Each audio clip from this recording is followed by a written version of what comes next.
আগামী 20 জানুয়ারি থেকে আওয়ামী লীগ বদলে যেতে পারে বলে অনেকেই মনে করছে। এখন 20 জানুয়ারি থেকে কেন বদলে যাবে, কারণটা কি? এই পৃথিবীতে এখন সবচেয়ে বড় ক্ষমতাশীল রাষ্ট্র হচ্ছে আমেরিকা, এবং আমেরিকার প্রেসিডেন্ট হচ্ছে সবচেয়ে শক্তিশালী ক্ষমতাধর ব্যক্তি এই পৃথিবীতে। এখন 20 জানুয়ারি আমেরিকার যে নির্বাচিত প্রেসিডেন্ট ডোনাল্ড ট্রাম্প, তিনি শপথ নিতে যাচ্ছেন, ক্ষমতায় বসতে যাচ্ছেন। ওয়াশিংটনের ক্যাপিটাল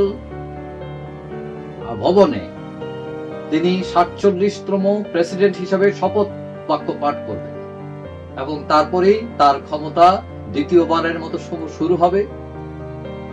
এবং তিনি এতই ক্ষমতাধর যে আমরা দেখছি যে আগামীতে তিনি যুদ্ধ বন্ধের জন্য হামাসকে, তারপরে ইউক্রেন, বিভিন্ন বিষয়ে ক্ষমতায় বসার আগেই কথা বলেছেন, এবং এটা কার্যকরী করার জন্য সবাই তৎপর হয়ে গেছে।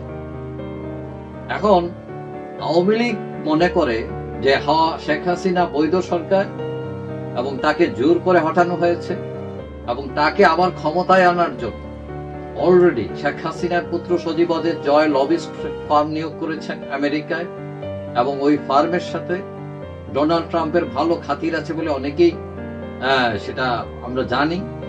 এবং ট্রাম্প এর আগে এক্সে মানে টুইটারে একটা স্ট্যাটাস দিয়ে বাংলাদেশের সংখ্যালঘু নির্যাতন বিষয়ে প্রতিবাদ জানিয়েছেন, এবং অনেকে মনে করেন এর পিছনে আওয়ামী লীগ কাজ করতে পারে।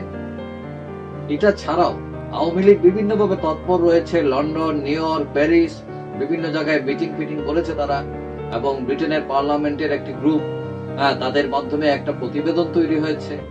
এবং আমরা 2 দিন আগেও দেখলাম যে আরেকটা নিউজ, যে ব্রিটিশ প্রধানমন্ত্রী স্টারমারের সাথে বাংলাদেশের প্রাক্তন মেয়র আওয়ামী লীগ নেতা আনোয়ারুজ্জামান তিনি কথা বলেছেন।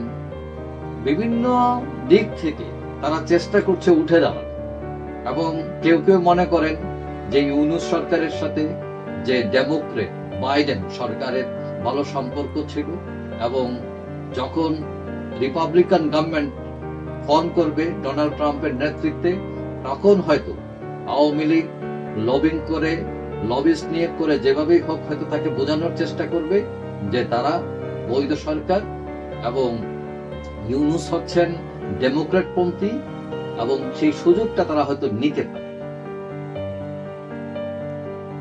এখন অনেকেই মনে করছেন যে 20 তারিখের পর আওয়ামী লীগের চেষ্টা হয়তো আরো বেড়ে যাবে, এবং এটা ছাড়াও তারা মোদিকে ব্যবহার করতে পারে, কারণ এই ডোনাল্ড ট্রাম্প বলছেন মোদি হচ্ছে তার বেস্ট ফ্রেন্ড। এবং এই যে একটা তৎপরতার সম্ভাবনা, আওয়ামী লীগের অনেকে আশাবাদী এইটা নিয়ে। এবং এটা ছাড়াও ডোনাল্ড ট্রাম্প একটু পাগলা স্বভাবের মানুষ, কিসিমের মানুষ, যে ওনাকে ম্যানেজ করতে পারলে অনেক অসাধ্য সাধন হয়ে যেতে পারে। তবে কেউ কেউ মনে করেন ক্ষমতায় যারাই আসুক না কেন, আমেরিকার সরকারে যারাই আসুক, পররাষ্ট্রনীতি মোটামুটি তাদের একরকমই থাকে, খুব একটা বদলায় না।